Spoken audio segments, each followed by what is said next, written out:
Okay, I've talked about this before, but I want to hear from you guys on this one because I don't have a clean answer.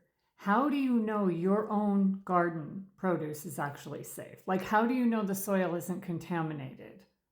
How do you know something didn't get sprayed on it that you never knew about?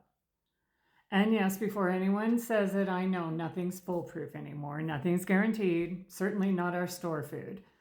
I'm not pretending there's some perfect option out there. I just want to know what people actually are doing about it. Now, here's why this is stuck in my head. Years ago, I lived in farm country. I planted an herb garden one year and it was doing great, and I was so proud of myself. I had bigger plans. I was going to expand, do a real garden the next season, the whole thing.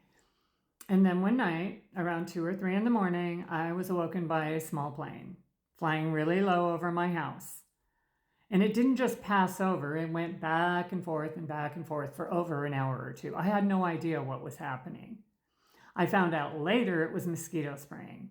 I live near a river, so apparently that was the routine there. Nobody told me, no notice, no card in the mail, nothing. I only found out because I asked around after.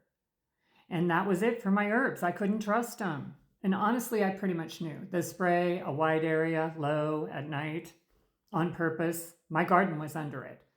So let me walk through what I figured out since, because it turns out the plane was the least of it. Number one, the dirt has a history you didn't write. Whatever was on that land before you got there is still in there. Old orchards used arsenic-based sprays for decades. Old buildings shed lead into the soil around them. Treated lumber leaches. None of that comes with a label. It doesn't wash off either because some of it comes up through the roots. It's in the plant, not on it. Number two, plants don't care about property lines. Your neighbor treats their lawn and it drifts.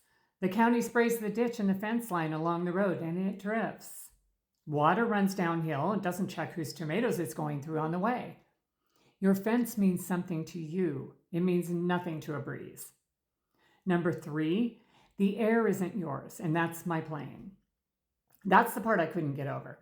Now, here's the thing I got wrong for a long time. I thought my problem was the chemical. What was it? How bad was it? Did it get on my basil? And the honest answer is I don't know, and I never will. Those mosquito sprays go out in really small volumes and break down fast. That's the actual science on it. And I'm not going to sit here and tell you my herbs were poisoned because I can't prove it. The problem wasn't the chemical. The problem was that I wasn't part of the decision. I wasn't the customer. I wasn't notified. I wasn't asked. And there was no place to go look it up afterward. I was just a person who happened to be underneath it while I was asleep. And that reframes the whole grow your own thing for me. Growing your own food gives you control over your inputs, your seeds, your water, what you choose to spray. It gives you exactly zero control over the two biggest inputs, which are the air over your yard and whatever the land was doing before you showed up.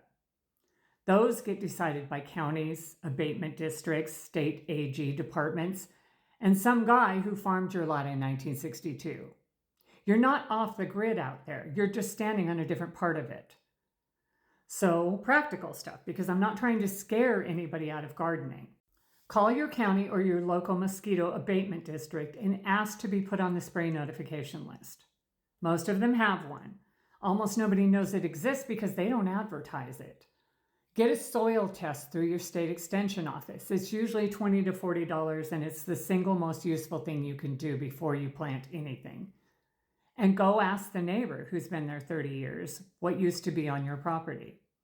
That person knows more than any database. Now, I think it's genuinely great that so many people are planting gardens right now. I love it. I'm not knocking it. I would do it again. I just also know that stuff like this happens, and most people find out the way that I did at 2 in the morning. So tell me, what do you actually do about it? Because I'd really like to know.